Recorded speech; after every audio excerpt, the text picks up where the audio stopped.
Hello and welcome. This is the Bookworm and I'm Ansha Choudhury. First of all, Happy New Year. I know I'm pretty late, but this is the first video of the year and I figured why not.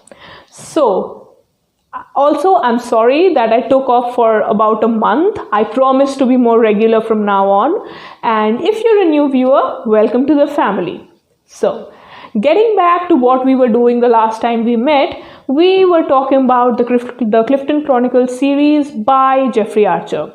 So it's a 7-part series, and if you remember correctly, we had talked about book number 3, which was The Best Kept Secret.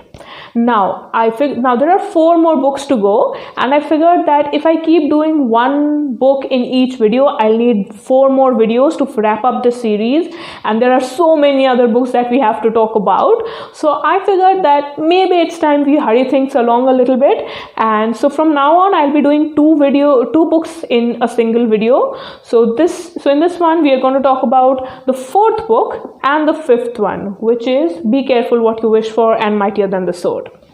Now, coming to the 4th book, this one. So, in the 3rd one, what did we see? We saw that all of the Cliftons and the Barringtons were pretty set in their lives. Harry was a proper author. Emma was one of the board members of the Barrington shipping line. Giles was a member of the parliament. But the last time we met all of them, it was a complete chaos because Sebastian Clifton, Harry's son, had faced a major accident on a highway, which was orchestrated by Martinez. So with that recap in place, this one picks up right where the 3rd book left off. So within the first few pages, you already know what is the outcome of that accident. And I think the cleverer readers have already figured out that Sebastian doesn't really die. Because how is the story going to move forward if the main character from the next generation actually dies? So he doesn't. That's a little spoiler.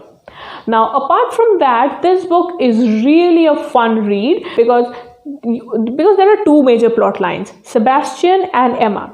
Sebastian comes of age in this book and he is a grown man of his own now. He has his own adventures. He becomes a professional. And Emma, on the other hand, is the one who holds the major spotlight in this book. Because this is the book where the Barrington shipping line holds the central position in the plot. It is where Martinez aims to bring the Cliftons and the Barringtons down to their knees, and it comes down to Emma to defend the company and to defend her family name and all of that stuff all together. So it's a really, really fun read, and the major thing that I took away from this book was the introduction of IRA into the plot. For the first time I read the series, by the 3rd book, I was thinking, when is the IRA going to be introduced?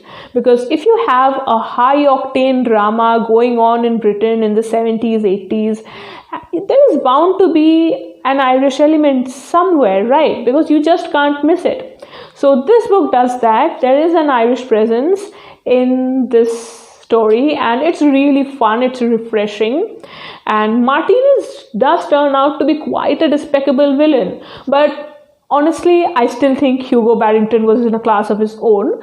And yeah, that's about it about the 4th book. It's really fun read, but again, like true Jeffrey Archer books, this one also ends at a cliffhanger at the deck of the Buckingham, which is the cruise liner of the Barringtons. And the 5th book, Mightier Than the Sword, picks it up right where the 4th one leaves it. What is the most interesting thing about this book is that once you're reading it, you don't really feel bored at all, like all of the Jeffrey Archer books. It's fun to read, there are twists, there are turns, there is drama. But on the other hand, once you have read the entire series or once you've finished this book, looking back, you would find that the 5th book, Mightier Than the Sword, doesn't really add much to the plot or to the character arcs. All of the characters go through some struggles of their own. Harry this time finds himself enemies in far-flung Soviet Russia. So yeah, we have been to Second World War, we have been to America, we have been to Argentina, and now this series takes us to Soviet Russia.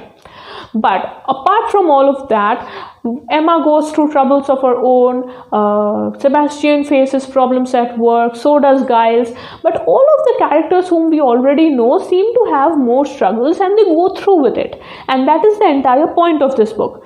This book just adds to the universe of the Cliftons and Barringtons, but does not really take the story anywhere forward, which I think might be a little bit of a problem to some people. But if you're really committed to the story and if you just love to read the adventures of the Cliftons, this is a really fun read. So, taking all of that into account, I would rate the fourth book a lot higher than the fifth one, but that is also because I'm nitpicking and there is nothing really wrong with it. Like, if you take any of the stories or any of the series that go beyond 3 or 4 books, say the Harry Potter series, it went on for 7 books, right? But looking back, 1 or 2 books seem a little redundant because they didn't do much to the plot lines. But then again, it adds to the universe and it's a lovely experience, so we kind of go along with it. So the fifth book is like that.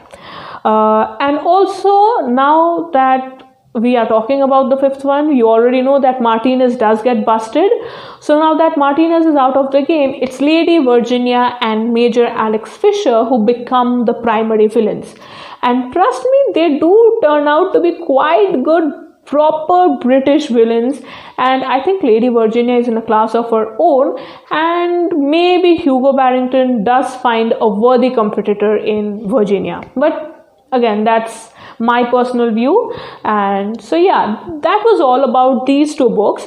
This one adds a lot to the plot line, this one not that much, but both are thoroughly enjoyable, amazing reads, true to Jeffrey Archer's style. You would not get bored for a second.